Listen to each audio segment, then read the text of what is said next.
కారణం నేనే అని చెప్పి ఇప్పుడు వదిలేయండి ఏంటి అర్థం? అర్థం కాలేదు కదా, అందుకే వదిలేయమంటున్నాను. ఎందుకు అర్థం కాలేదు? మీ జీవితాన్ని నేనే నాశనం చేశాను. మీ ఫ్యామిలీకి నా వల్ల ఏం నష్టం జరిగింది? అది మీకు తెలుసు, నాకు తెలుసు. ఇక టాపిక్లో నుంచి పక్కకొచ్చేయండి. మీరిప్పుడు చెప్పేది ఎలా ఉందో తెలుసా? ఇంట్లో పొగ పెడతాను, కంట్లో నుంచి నీళ్లు రానివ్వకూడదు అన్నట్టుగా ఉంది. సామెతలు మీకు సూట్ అవ్వవు, కానీ రేపు మీటింగ్లో ఏం మాట్లాడాలో ఎలా మాట్లాడాలో స్పీచ్ ప్రిపేర్ అయ్యారా? నేను అసలు ఆ మీటింగ్కి వెళ్ళను. స్పీచ్ క్యాన్సిల్ చేస్తే మంజు మేడం భర్తగా నీ మాట పోతుంది. నువ్వు వెళ్ళకపోతే నన్ను తప్పుగా అనుకుంటారు.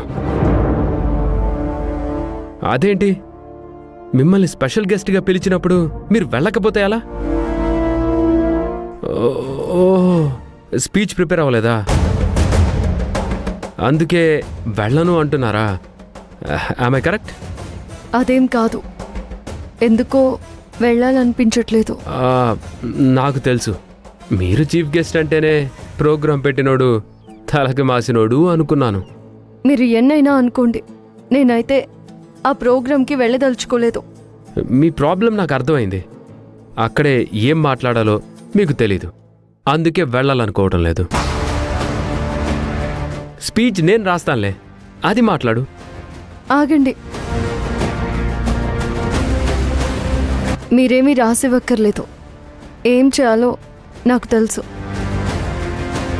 మీ హెల్ప్ నాకేం అక్కర్లేదు. హలో మేడం, స్టేజ్ మీద మాట్లాడడం అంటే అంత ఈజీ అనుకుంటున్నారా?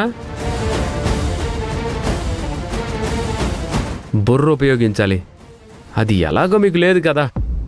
నా బుర్ర ఉపయోగించి మీకు రాసిస్తాను. మీ బుర్ర నా కోసం ఏమీ ఉపయోగించకండి.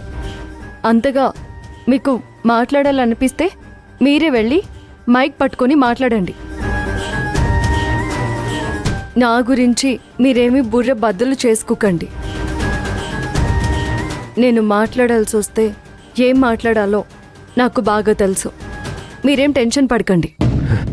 చూడండి మంజు మేడం, మీకు వచ్చి రాక ఏదో ఒకటి నా గురించి, నా ఫ్యామిలీ గురించి మాట్లాడి మాకు సొసైటీలో వాల్యూ లేకుండా చేశారనుకోండి, మిమ్మల్ని క్షమించనంటే క్షమించను.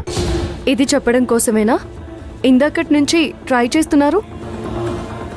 ఒక్కసారి చెప్తే చాలు, ఒక్క మాటను 10 సార్లు చెప్పక్కర్లేదు. మీకు 10 సార్లు చెప్తే గాని ఒక్కసారి చెప్పినట్లు అర్థం అవుతుంది. ఎలా మాట్లాడతారో చూస్తాను. మాట్లాడేటప్పుడు మీరు ఉంటారు కదా, చూడండి.